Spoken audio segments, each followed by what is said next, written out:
Hey everyone, welcome back to my channel. Today we are going to do a little bit of a review and test of these Arrtx oil-based pencils. You might have noticed these popped up on Amazon.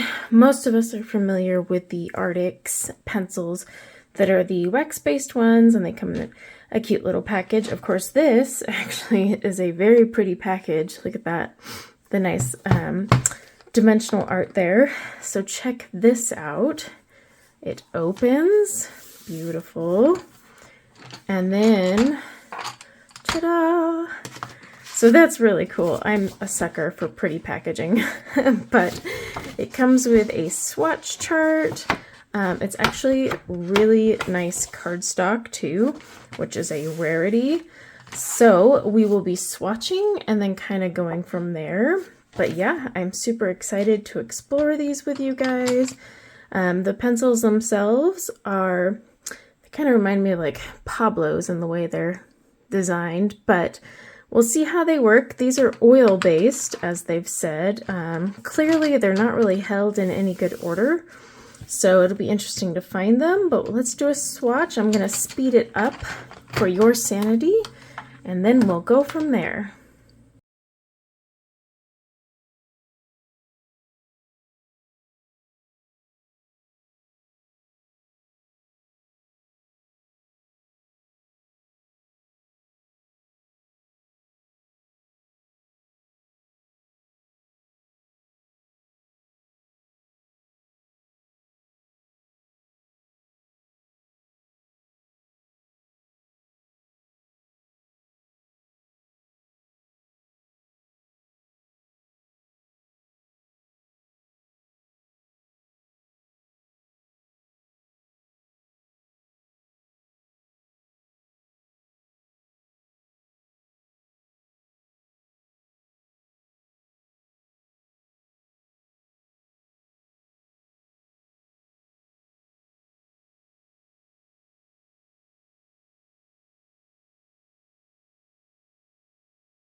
Hey everyone, welcome back to my channel. We are picking up where we left off with our review of these Arrtx 120 count oil-based pencils, or predominantly oil, however you want to phrase it. I did do a live swatch on my channel, so you're more than welcome to go check out the live swatch. But I did also include the sped up version here, pulled from my live, so you could see how they they swatched out. Now, I have to say the packaging is stunning, but when it came to swatching these pencils, there was definitely something left to be desired.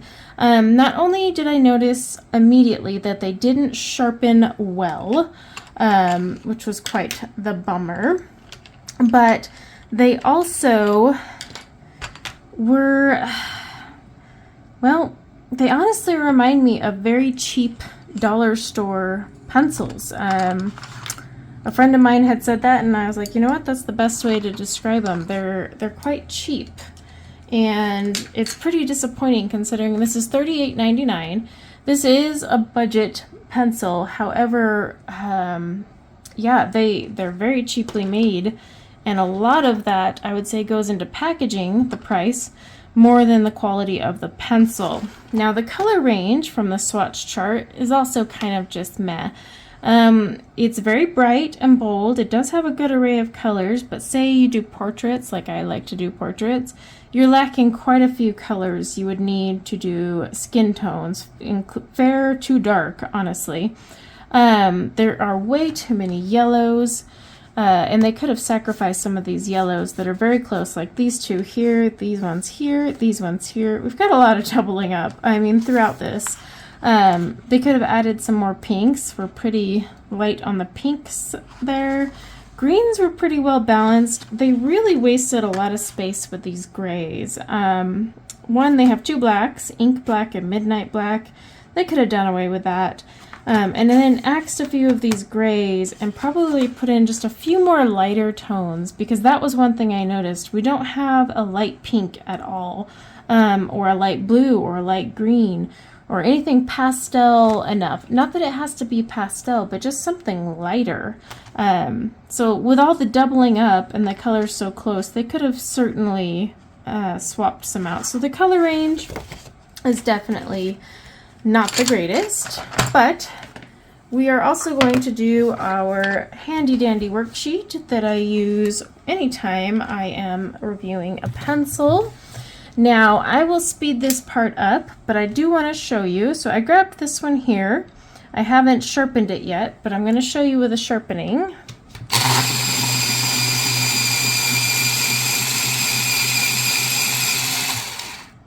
Yeah. So even my automatic sharpener won't click, but all of them are pretty much off center. So there's that. So that's one thing to keep in mind with these pencils. They are pretty off center and cheaply made. I did do a little bit of coloring. I didn't color a full page because, you know what, I used them enough to decide that they just weren't for me. But we will still use the sheet and see how they do, because we've got to go through that whole little thing there. So I'm going to speed this part up and then we'll come back and discuss. So 1 second.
Okay, for this part of the test sheet, I always like to show you this just because for those of you who are new to my channel or not familiar, it's good so you know what I'm doing.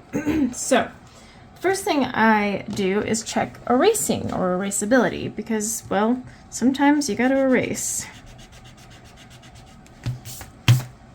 Now, I always pick a darker color, multiple reasons. Purples, dark blues, they tend to be more of a staining type, so it's good to see, but that actually erases pretty well.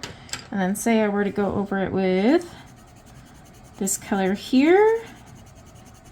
So yeah, they do erase well. So we can give them a check mark there. Smudging, I just take my finger, move it back and forth.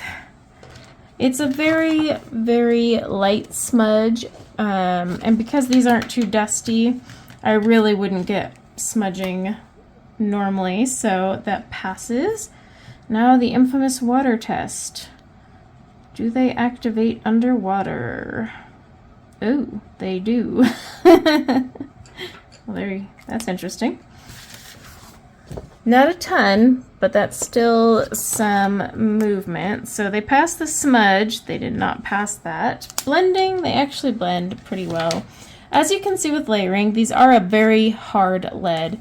I honestly wouldn't call these an oil-based pencil, especially with their marketing saying smooth painting and natural blending. There's nothing smooth about these pencils. They're all quite scratchy, and while they layer up very nicely, they don't layer like your typical oil-based hard lead pencil, such as a Polly's or, you know, something like that. Then again, this is a budget brand, so we can only expect so much, right? I don't want to put too much emphasis on comparing these to artist grade because these are definitely not artist grade, though, you know, some companies will market themselves as that. Now, I did some blends during my live stream, and as you can see, the colors are very nice and vibrant. They actually blended pretty good on this smooth cardstock, so that wasn't too bad. But the issue for me was, one, sharpening. None of them sharpen well. Every single one I sharpened was horrible. The leads feel very cheap to me. Very, very cheap. Like I said, my one friend put it best. They honestly feel like a dollar store pencil. Crayola feel more comfortable to use. And they're very hard lead, but they are definitely much more comfortable to use when you're blending out. And just the overall cheapness of them. Now, this could be also packaging problems, but most of these are off-center cores, so you're not going to get a good sharpen. Layering wise, they could be layered quite a bit, which is great, but you can also blend them pretty well. So that's one thing. Now they're $38.99 right now for 120, but that is on sale. They did fine on smooth cardstock, and thankfully their swatch chart was a very toothy paper, so they did fine there as well. They don't have light fast ratings. There's no open stock. This is your, you know, run-of-the-mill budget set, okay? But would I recommend these? No, I wouldn't. At $38.99 for 120 pencils, which are definitely more of a student grade, here's the thing. Even someone entry-level to adult coloring who might migrate towards something like this, I find these pencils would likely frustrate the user because I have experience with colored pencils. I can make them work. I can make blends. I can do some wacky blends here, like purples and stuff into pinks and blues. Now, if you're brand new to coloring, you're not going to be as familiar with blending pencils, so you need something that is going to blend easier and not make your life harder. So Arrtx has their wax-based pencils. I would go with that if your heart is set on Arrtx, but I would not recommend these pencils. I've actually already reached out to Amazon and I am returning them because truly, I hate to say it, but I would honestly say most of that $38.99 goes into the stunning packaging, and even then, without the pencils protected inside here, they rattle around during shipping. So yeah, unfortunately, I can't recommend these pencils. I've had a few people in my live stream say that they were smooth. They compared them to just a harder lead Prisma, which to me would be like a Verithin. A Verithin would be better than these, if I'm being completely honest. But I can't recommend these. If you want a cute looking one for packaging, go for the packaging. Just know that the pencil is pretty much a throwaway pencil. Like, you could take these pencils and give them to your kids. That's what I would do. But yeah, my Crayolas perform better, have a better color range, and are more fun to use and beginner friendly than this. So I definitely don't recommend them. But this is just one gal's opinion, so you need to always keep that in mind with my colored pencil reviews. This is solely my opinion. Everybody's opinion is different. I just base this off of my experience using them, swatching them, my review sheet, and all that. So I'd love to know if you've had a better experience. Share it below. There's some people that prefer, to hear that, because I am a heavy-handed colorist. I'm not a layering type. That said, I don't think these would work well for layering and or heavy-handed, considering how they feel. But I would love to hear your opinions below, and if you've had a better experience, share those with those who watch. And just remember, before you jump on and defend your favorite Arrtx, this is my opinion only. There's nothing wrong if you like these pencils. It's just me doing a review and saying I can't personally recommend them because of my experience with them and the price. I would have 5 more pencils that I would recommend before these. So I hope to catch you on the next review, and until next time, take care. Bye now.